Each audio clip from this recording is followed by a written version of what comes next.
I'm an optimist. You remember that song in South Pacific?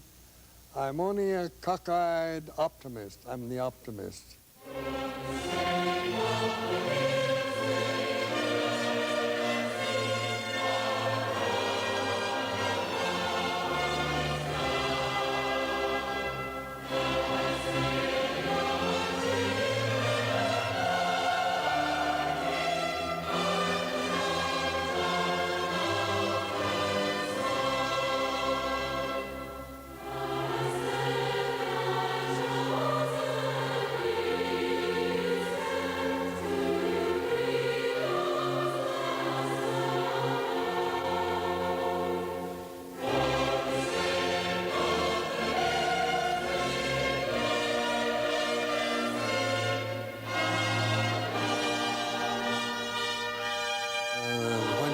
Happy and you're not worried, I have a little saying that goes like this.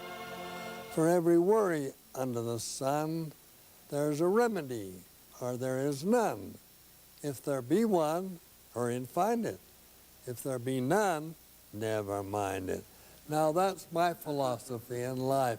When I leave my office and go home at night, I don't take my worries with me. I leave them in the office. I go home to a happy home life. You know I'm not an old grouch, don't you? Yes, sir.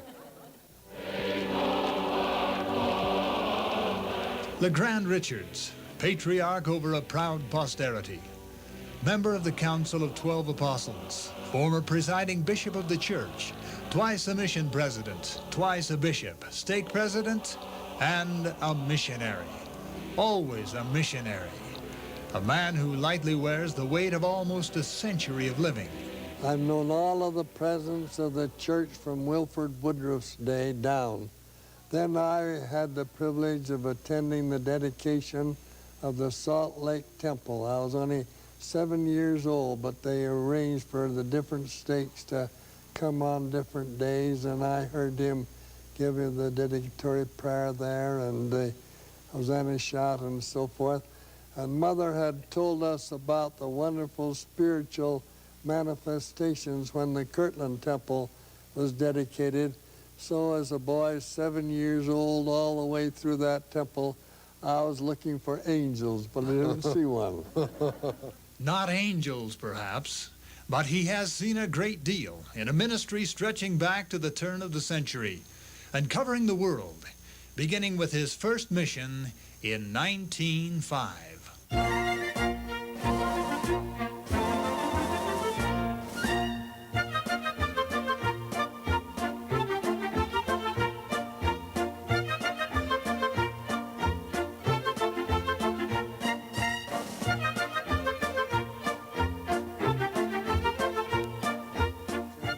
I went to Holland. I never met a Hollander, nor heard a Dutch word in my life. They didn't have the language school like they have now. And after I'd been in Holland a few weeks, I used to like to hear the dogs bark. They bark just the same over in Holland as they do in America. And then I felt like I had some friends over there, but I figured that if the dogs could learn to understand those Dutchmen, I'd ought to be able to, so I got along fine. And learn to speak he did. Wij geloven dat de eerste beginselen en verordeningen van het evangelie zijn. Ten eerste geloof in den Heere Jezus Christus. Ten tweede bekering. Ten derde de doop daaronder dopeling tot vergeving der zonden. Ten vierde de oplegging der handen voor de gave des Heiligen Geestes. Elder Richards found in Holland, as he would find in so many other places throughout the world, that the gospel binds people together in love. Brother Anthony H. Lund talked to all of us missionaries before we went to Holland, and he told us that people would love us. He said, now don't get lifted up in the pride of your hearts and think that they love you because you're better than other people. They will love you because of what you bring to them. I didn't understand what he meant then, but I did before I left Holland. When I went to say goodbye to those good Dutch people in those days, we used to eat a meal with a family of saints every day. And they would do our washing and mend our clothes and so forth. For instance, I went in one little home over in Amsterdam before I left, the little short woman, and looking up in my face, the tears rolled down her cheeks and all down the front of her apron, and she said, "Brother Richards, it was hard to see my daughter leave for Zion a few months ago, but it's a lot harder to see you go." And then I thought I could understand what Brother Lund meant. Then I went to tell a man goodbye who stood erect in the uniform of his country with his little Dutch beard. He was a tall man. He got down on his knees and took my hand in his and hugged it and kissed it and bathed it with his tears. And I thought I could understand what Brother Lund meant. I shed more tears going from Amsterdam to Rotterdam, thinking that I might never see those people again, than I shed when I left mother and father and all my brothers and sisters when I was on my way to Holland. One of the first meals that I ate at my mother's table after I came home, I sat there and the tears started rolling down my cheeks, and Mother said, "What's the matter, my boy? Aren't you glad to be home?" I said, "Yes, Mother, but I'm looking at what you put on this table, and I'm thinking of what those poor Dutch people live. They'd go without meat a whole week to be able to give us meat. We learned how to eat horse meat over there in Holland, but they couldn't sell it without putting the horse's head up on the front of the butcher shop so people would know what they're buying." I'll tell you a little story that happened over in Germany. The missionaries went in a restaurant and they didn't know they were eating horse meat until they came out and they started loping up the street, and then they knew they'd been eating horse meat. Young Elder Richards returned to America to continue his eventful life, to get a job, a wife, and a family. But the humble Hollanders who wanted so much to see him again were to have their wishes fulfilled, for in a few short years he was back, this time with his lovely wife Ina and their children. He had been called to preside over the mission in Holland. The love of the saints was as it had been, but the love of much of Europe had grown cold. Dark clouds brooded over the continent, and soon all Europe plunged into war. We were there where we could hear the cannons roaring all day long. When Antwerp down in Belgium fell, they came across the border by the hundreds and thousands out of Belgium, and the Dutch government sent trains down to pick them up, and I was at the station in Rotterdam when a whole trainload came, and there were Dutch people there with big baskets of sandwiches, of cheese sandwiches to feed those refugees. Some of them came without coats or hats, without their wives, without their children, and for weeks pictures of children and wives were published in newspapers and magazines indicating that they were trying to locate their father. You were right adjoining the German border, and some of your stories about getting some of your missionaries out. Well, I had quite a time to get their passports extended. One boy who'd been born in Holland, and yet he was an American citizen, we went to the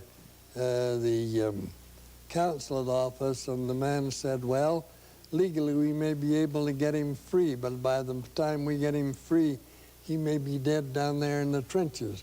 So we sent him home. And then some of the rest of us had to have our passports extended, and the consulate couldn't do it. And he sent us to The Hague to talk to Minister Henry van Dyke, the great writer. The secretary said, "You can't see the minister today." I said, "I've got to see him." And I had a picture of my wife and myself and those 4 little girls. I said, "You go show that to the minister and tell him I want to see him." And when he saw the picture, he said, "Bring him in." And so I had 2 of the missionaries with me, and he said, "Mr. Richards, I wish we had 1,000 families like that to send back to America." and I had to swear my allegiance to the United States of America before Minister Van Dyke. And when he looked at those two missionaries, he said, "You don't need a passport for them." He said, "There's only one place in the world where they raise men like that." And he said, "That's in the western part of America."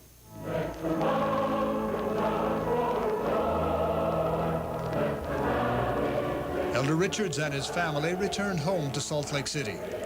He began to build a real estate business. But despite the pressures of a young family and business, there was always time and energy to serve the Lord. He went on another mission for 6 months to the East Coast and served as a bishop. And always he was supported by his lovely companion, Ina. And one night we were walking around there and we stopped just a little. I said, "Ina, there'll always be one that'll come ahead of you." And she ran just like she was shot. And when I caught her, I had some explaining to do. And I said, "Well, I've had such a wonderful experience in my mission. It's almost seemed like I walked and talked with the Lord." I said, "My first duty in life will have to be to the Lord and His church. If you want second place, you can have it." And she decided she'd take it. And then right up till the time, like you to tell that just story. before she died, she says, "Daddy, I've never stopped you or stood in your way, have I?" And I said, "No." That's correct. You had a visit with President Grant. What did he ask you to do? President Grant sent my father, who was a member of the 12, over to my real estate office where I had 10 men and 2 girls working for me, and said, "President Grant sent me over to see how you'd like to go to California and preside over the Hollywood stake." And I said, "Father, I haven't been thinking about anything like that." I said, "All these men are dependent upon me for a living, and my girls are just at the mating age, and I don't want to take them away from their boyfriends, and I don't know what I'd do for a living if I went down there." I said, "You better tell President Grant that I think enough of the church to go anywhere the church wants me to, and if he'd like me to go to California, tell him I'll go down and look around and see what I can find." He said, "Tell him to go look around." Like Abraham of old, he took his family and went again to where the Lord needed him. This time to Southern California, the land of tinsel and glitter, where they needed a solid and firm stake president with a twinkle in his eye. "She's only a bird in a gilded cage, a beautiful sight to see. You may think she's happy and free from care. She's not, though she seems to be. She's sad when you think of her wasted life, for youth cannot mate with age. Her beauty was sold for an old man's gold. She's a bird in a gilded cage." Wars and earthquakes were all part of the day's work for Elder Richards. He and President Heber J. Grant were among the least disturbed that day by the rumblings and grumblings of the San Andreas Fault. We had an earthquake there that was so severe that buildings were tumbling down all over, and President Grant and his wife were down in Santa Monica, and they were invited to our home for dinner. And while Mommy was fixing the dinner, the table began moving around and the dishes began rolling, and Alden came in from out in front and said, "Mother, they're playing with the Fox Theater." It was just going back and forth like this. And the sidewalks were going like this. And the big light posts were tumbled down on the streets, and President Grant and his wife came just as unconcerned as could be. Young Tony Ivans was in the bathtub when the Quake started? Quake started at his place, and he was coming to our place for dinner too. Though Elder Richards' buoyant spirit has weathered wars, earthquakes, and economic depressions, perhaps the greatest test of this eternal optimist came on a tragic day in California when his oldest son, LeGrand, was injured in a surfing accident. The board went over the the wave and cut him in the stomach and caused an internal hemorrhage.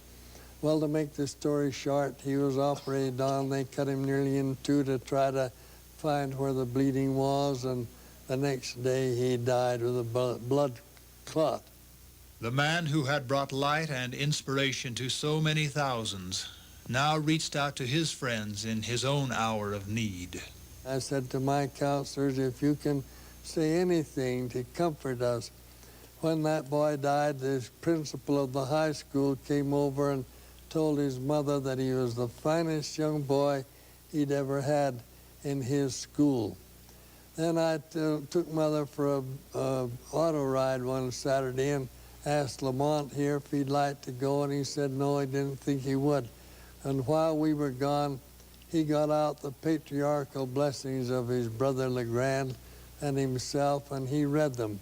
Now, we're convinced, Mother and I were, that the Lord gave Lamont the interpretation of those blessings that we didn't understand. The next morning was Sunday, and Mont came in and crawled up on our bed. We slept a little later, and he said, Mother, you haven't understood these blessings. We knew we hadn't. The patriarch, when he gave the blessings to both of them the same day, even if he'd known that the Lord was going to take that boy away from us, he still had to give him some promises, or else he would have been disappointed if his younger brother got all the blessings. Lamont says, now see what this blessing of LeGrand said. It read like this: you shall be called to preach the gospel in strange lands and among strange people. Mont said, now, there aren't any strange lands here upon this earth, and there aren't any strange people. Now I said, listen to mine. And his blessing told him that he would preach the gospel at home and abroad. He's preached it all over the United States and over in Europe. Then Mont said, now listen to what it says about the family.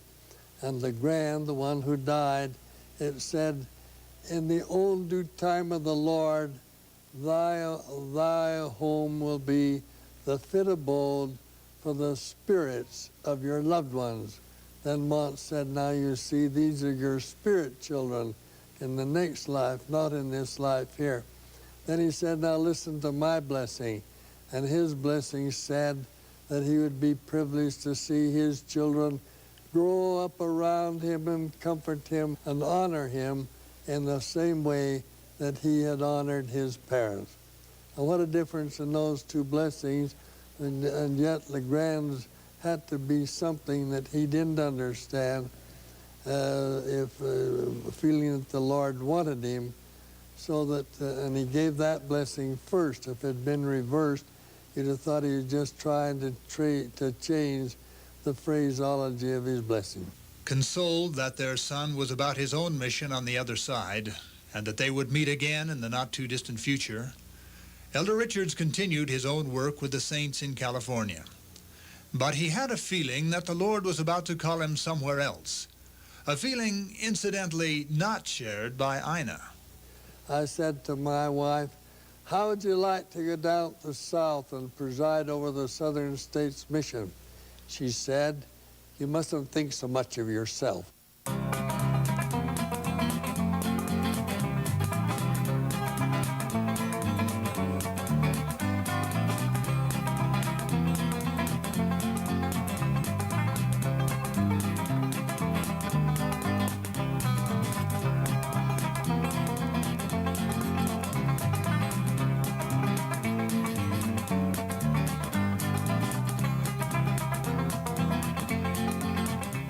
The people of the South would grow to love LeGrand Richards, just as the Hollanders had loved him a generation before. And I said, if you'll work for it and save for it and pray for it, your boys and girls can go on missions as well as our boys and girls from out west. I said, we ought to have one from the South for each one from the West. It was only a few weeks until we had 56. We'd call them for 3 months or longer, and some would go for 3 and stay for 6 and so forth, and then we got them back in the branches, and then we could start to organize. We didn't have the sign of a district organization down there. And when I left, we had 3 districts just about ready for organization. And when I was there just about 4 weeks ago to an area conference in the territory I preside over, there are now 30 stakes of Zion and 7 missions. And I've had the privilege of organizing some of those stakes. The success of the church youth programs under Elder Richards attracted the attention of a notable minister in Atlanta, a man who would one day be chaplain of the U.S. Senate and the subject of a book and movie titled A Man Called Peter. His name was Peter Marshall, and one day he invited Elder Richards to call. They spoke of many things. I said, Dr. Marshall, what's the attitude of your church with respect to the eternal duration of the marriage covenant and the family unit? He said, well, we're not allowed to preach that in our church, but in my heart, I have some stubborn objections. He said, when you take the kitten away from the cat, though the cat, in a few days, the cat has forgotten all about the kitten. When you take the calf away from the cow, in a few days, the cow's forgotten all about the calf. But when you take a child away from its mother's bosom, though she lived to be 100 years old, she never forgets the child of her bosom. He said, I find it difficult to believe that God created love like that to perish in the grave. It was during his mission to the southern states that Elder Richards drew from long years of preaching the gospel. He organized his thoughts into a book that would be printed again and again and be carried to the far corners of the earth. The warm personality, practical reasoning, and fervent testimony of LeGrand Richards poured through the pages. The book has led unnumbered searchers to the truth and become one of the classics of this dispensation. The title, A Marvelous Work and a Wonder. And thus it is, a marvelous work.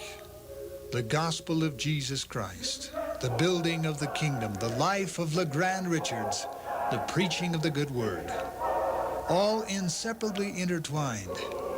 This great man and his missions. And I said to myself, would you take $1 million for your first mission in the little land of Holland? And I began counting the families that I'd been instrumental in bringing to the church. What kind of a guy would I be if I'd sell them out of the church for $1 million? Not for all the money in the world. That's the best investment I ever made. What else do you want to know? Why don't you tell, well, we've got Josh over here. Josh, come forward here, will you? And this is a prospective missionary, one of your own grandsons. How are you, Josh? Hello, Grandpa. You sit down here now and you tell us what you value you put on a mission in the life of a boy and what you tell parents. Well, I wouldn't want to raise a boy and not have him go on a mission for his good, and because I think we owe so much to the world to share with them the wonderful truths of the restored gospel. There isn't anything in this world comparable with what happened with the Father and the Son appearing to Joseph Smith and what followed in the restoration of the gospel. The landing of the astronauts on the moon isn't a drop in the bucket, and think what the government paid for that experience, and we don't have to pay. If you were to go on your mission and you'd offer to give a man $1 million, it wouldn't be worth half as much to him as it would if you could convince him of the truth of the restoration.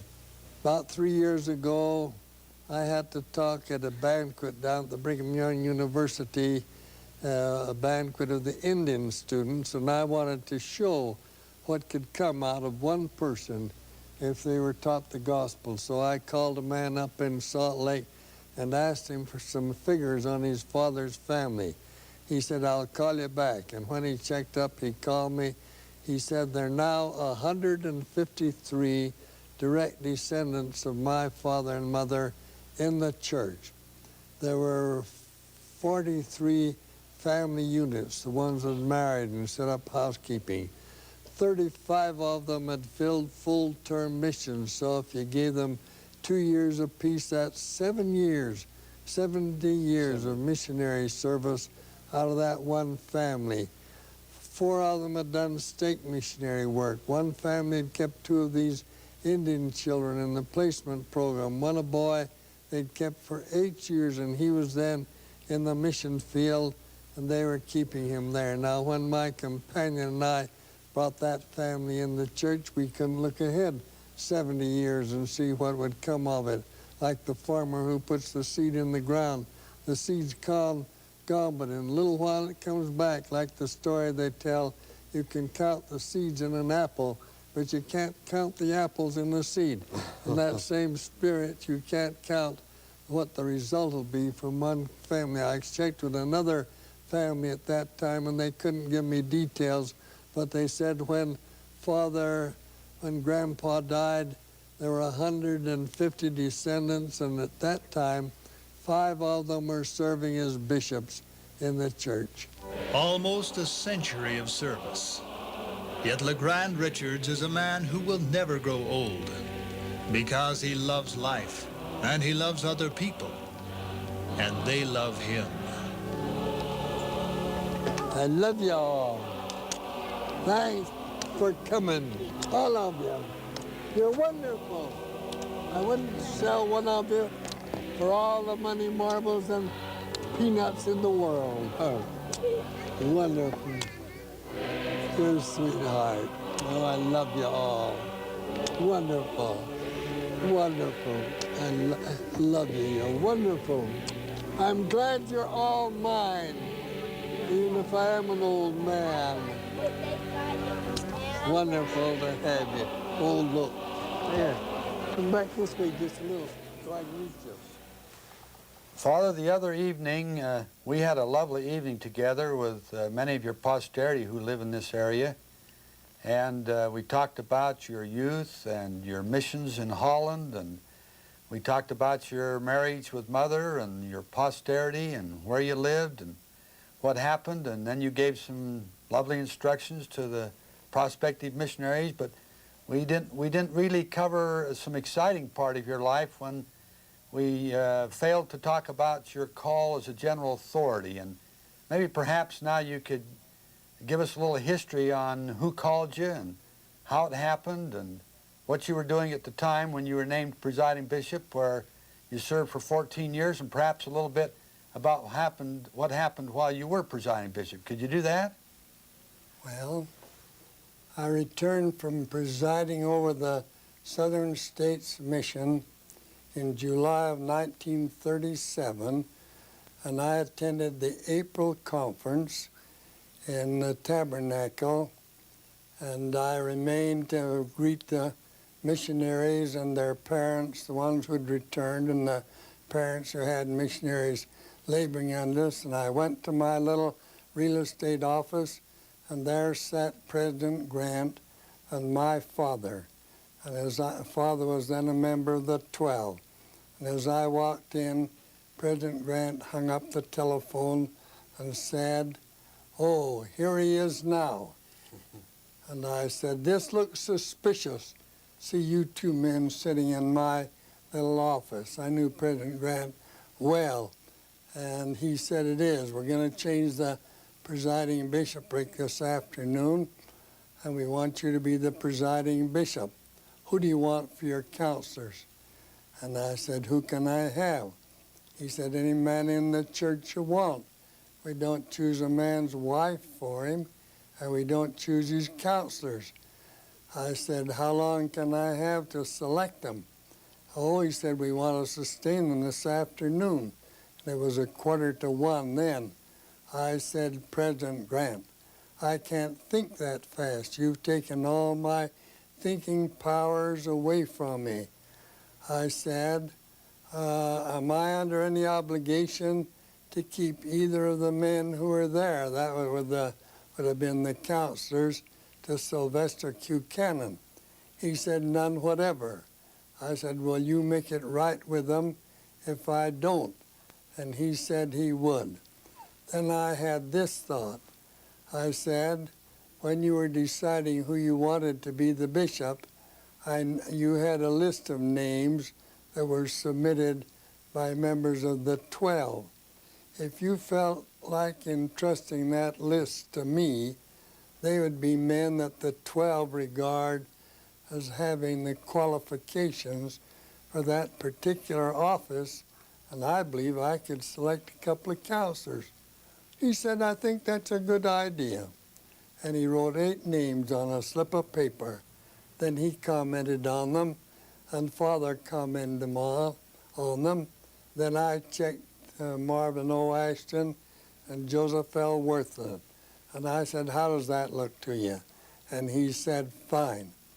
I said, there's only one thing. This man Ashton is my wife's half-brother, but I've never been as closely associated with him as I have been with most of these others on the list. But if we're to have the Aaronic priesthood of the church, he's the best boys man I know in the church. We'll make a bit of difference, President Grant said. And I said, now are you going to tell them? Oh, no, we wouldn't have told them. We had to consult you for your counselors. And I said, well, President Grant, they may love the Lord and they may love his church, but they might feel let down to be asked to serve as my counselors. They might think that I'd ought to be their counselor. And I said, I'd feel a lot better if you'd give them an opportunity to turn it down before they are sustained before the whole church. Well, if you feel that way about it, I'll get in touch with them. Bishop Ashton never did tell me what he said, but Brother Worthland said, President Grant called and said, is this Joseph L. Worthland? Yes, sir. This is Heber J. Grant. We're going to change the presiding bishopric of the church this afternoon, and we've asked LeGrand Richards to be the bishop, and we want to know if you're willing to serve as one of his counselors. Well, President Grant, there's so much involved. I have my business, and I'm president of my stake. Could I come in and talk it over with you? No, there isn't time. I've got to have a little nap before the meeting. Be all right, won't it? He said, what you going to say to the president of the church? An invitation like that. When we were set apart in the temple, I was very thrilled because shortly before I left the South, I had a dream that I met President Grant on the street in Salt Lake, and he said, LeGrand, come in my office. I have a special blessing for you. And I went and had that blessing, and when I awakened, I couldn't remember a thing he'd said. All I could remember was how I felt and how thrilled I was.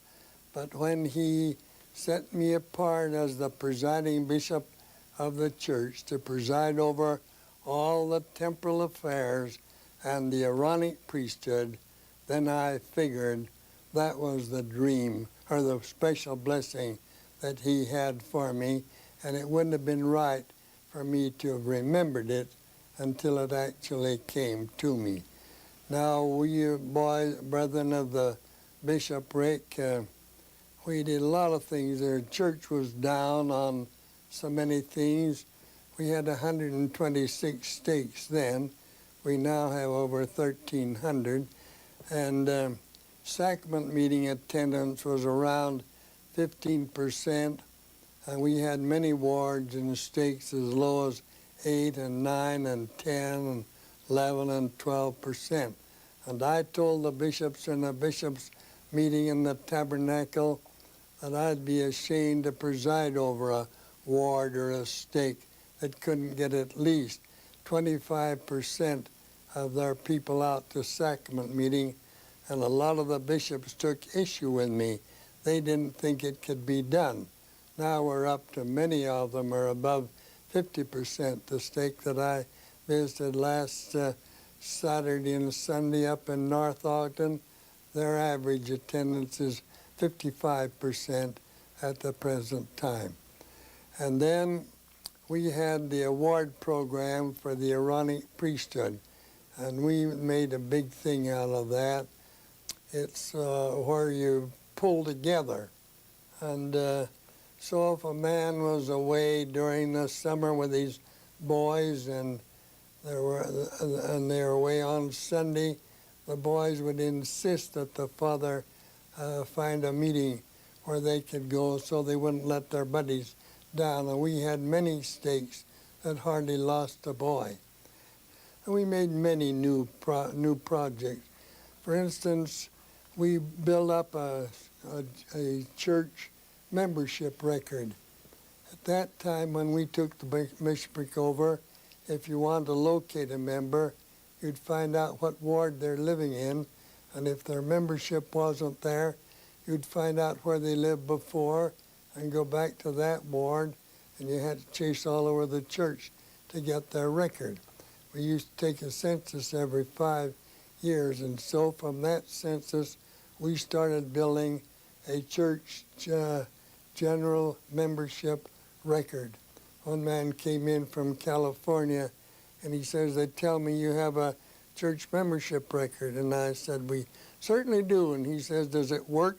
And I said, "You tell me your name and your address and the day you were born. So if there's more than one of your name, we won't get mixed." I just called Sister Ella Jack, in charge of our membership department, and "Just a minute, Bishop," and we're just almost the second, she called up and told me which ward he was a member of in California. That's one of the things that we started. Well, that experience of being in charge of the temporal, the buildings and the finances of the church was a great responsibility, and then the Aaronic priesthood and the girls program, and then on that, as a member of your family at that time, unmarried member, I can recall that every weekend you went on conferences and preached missionary work, which is always a great theme in the middle of all of that. So in addition to those duties, you attended conferences, I think, every week. Well, I did that, but we didn't preach missionary work all the time. We worked for the Aaronic priesthood. And tithing and last offering and welfare. And attendance at meetings, and had to build that up. Well, Father, that we had charge of the building program, of the membership program, the legal program, and we had almost the whole program of the church. Well, you took care of the Temple Square, all that program, and the hospitals of the church. Well, before you left the presiding bishop, you had some more counselors. Would you name those without the experience? You had Bishop Isaacson. When Bishop Ashton died, we advanced Joseph Worthland to my first counselor, and I selected Thorpe Isaacson as my second counselor. When I was released as the presiding bishop, Brother Worthland became my successor. Well, thank you very much for that kind of history of that office. I know that people still call you bishop, and that's a title that which you've enjoyed all your life because you were bishop 3 times. Now then, I recall that when you were called to be an apostle, give us a little background on that. I recall you're saying to us when you said, "Well, now what are my duties?" And President McKay said, "You're an apostle." And that kind of set the stage for kind of a new career for you. Well, at the close of the morning session in the tabernacle at April conference in 52, wasn't it? 52. 52, Brother Moyle came up to me and said, "President McKay would like to meet you at his office." So I came over here to this building, to President McKay's office, and I went in, and he told me that they had decided to appoint me to fill a vacancy in the Quorum of the 12. And of course I wept and he wept, and we hugged each other. And I was sustained that afternoon in the temple, in the meeting in the tabernacle. And then I think that afternoon I was ordained to be an apostle, given a charge that had come first in my life and everything, and anything else had to come second. And then I've had all kinds of different assignments during the period that I've served as an apostle and on different committees and so forth. And I have quite a few assignments right at the present time. And then we attend all our conferences in the meantime every Sunday. Last Sunday I was out up in North Ogden, Saturday and Sunday for my conference. This Sunday I'll be out here in Canyon Rim Stake, and then after holding the conference Saturday and Sunday, Saturday afternoon I go down to Orem and dedicate a stake tabernacle down there. That's pretty active for a man your age. Then we get a lot of invitations for firesides and funerals and things of that kind. And weddings. Wedding, dedication of buildings, and we work all those things in on the side. Father, when you were named General Authority in 1938, that now makes you the oldest General Authority in the church by seniority. I've outlived all of them. And why don't you tell us about when you were presiding bishop and visited Brother Kimball, who's now the president of the church down in Arizona. What'd you tell him? Well, when he was president of the stake and I was there in his stake, and he said, now, Brother Richards, don't just talk about percentages. He said, the last man who was here, that's all he talked about. He said, inspire us. So I tried to do that. And then after his conference, we went over to Globe and held a special meeting there with that branch, and then we slept together in the home of one of the saints, and the next morning I said, Spencer, I don't know what the brethren have in store for you, but someday I expect to see them move you up. It was only a few months after that that he was called to be a member of the Quorum of the 12. One of the interesting assignments that you had has been the work with the Jews. And I suppose some of that comes out of the book that you wrote, Israel Do You Know, and the work that you did in Southern California as a stake president among Jewish people.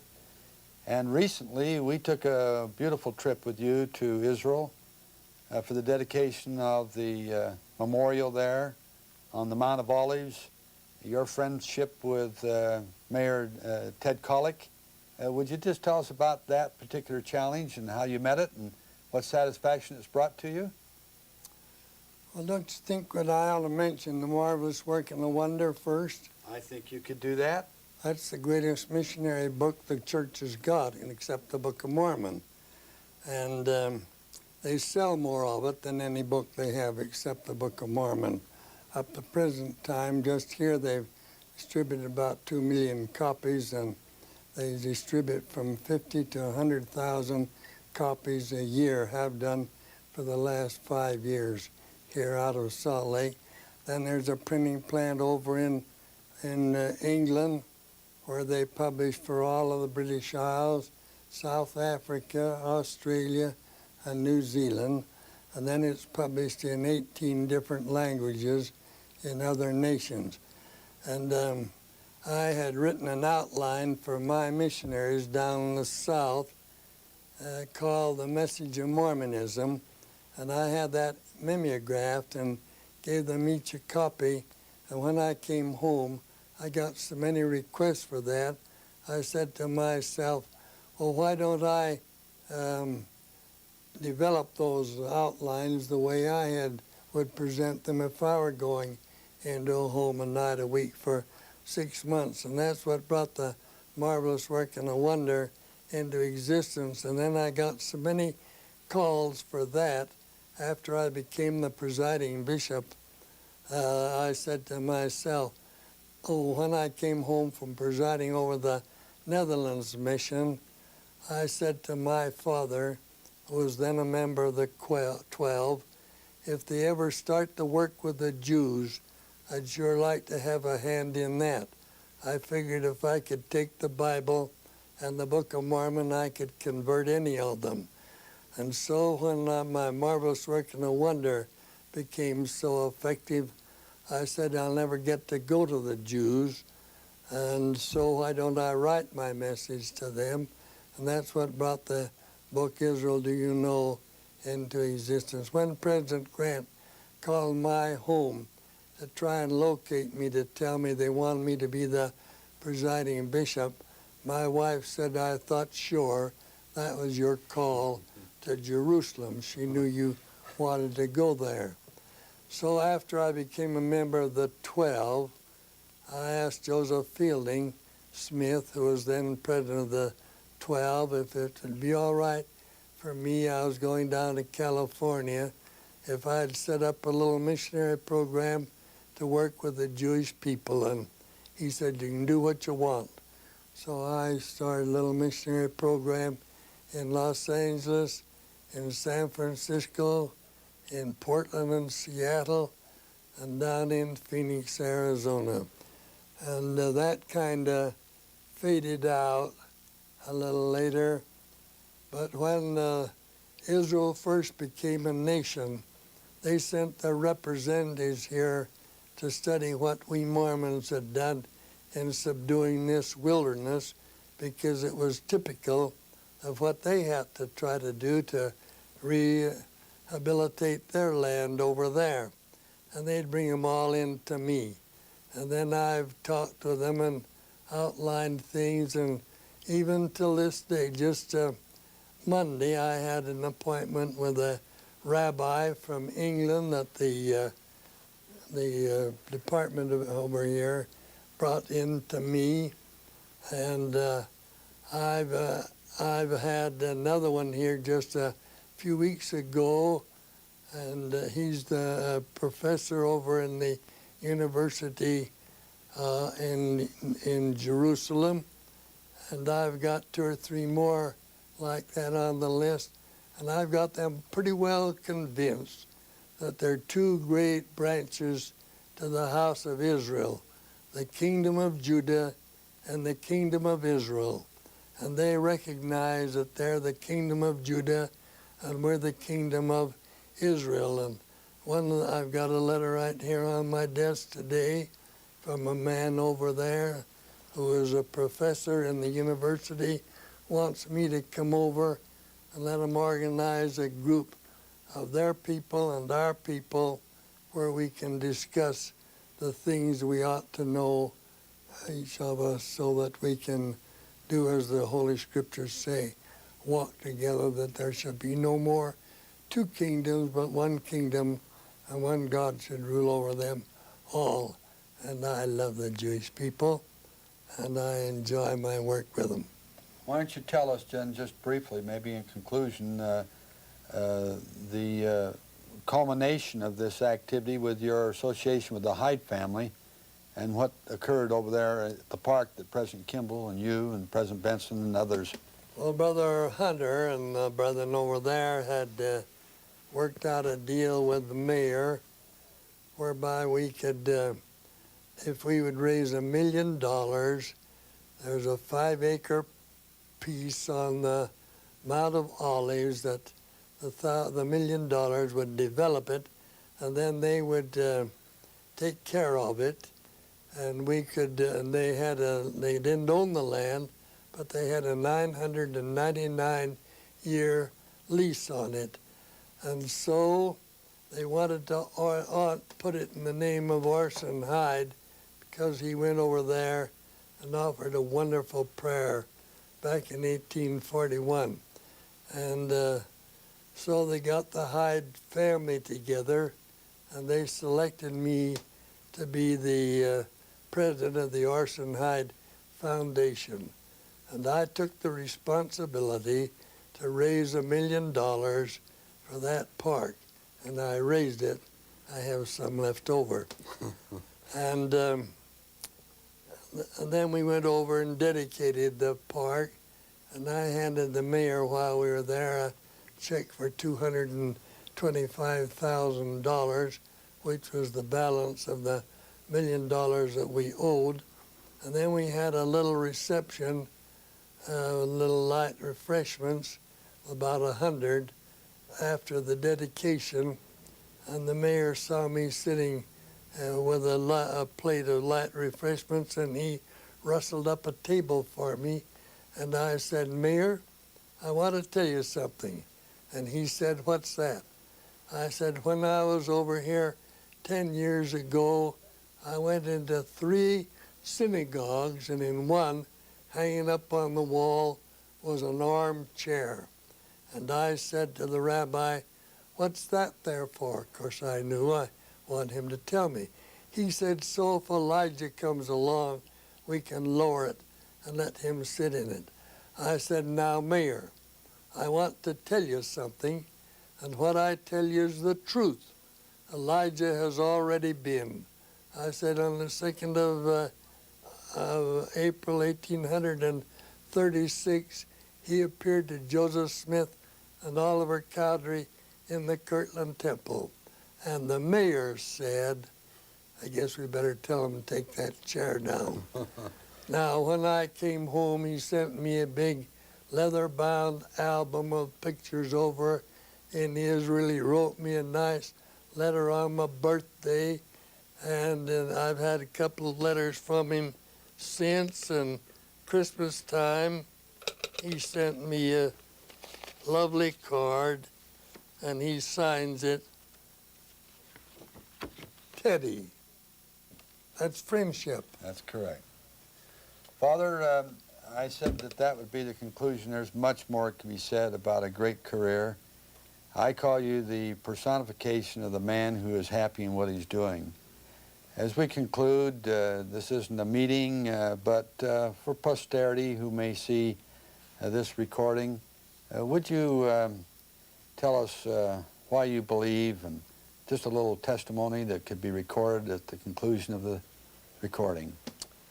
Well, I can say this truthfully, that I have no more question in my mind about the truth of this gospel, the divine mission of the prophet Joseph Smith, the divine sacrifice of the Savior of the world, than I have any question about anything else before me, any more than to know that that's a desk. I believe that's a desk. I'm sitting by it.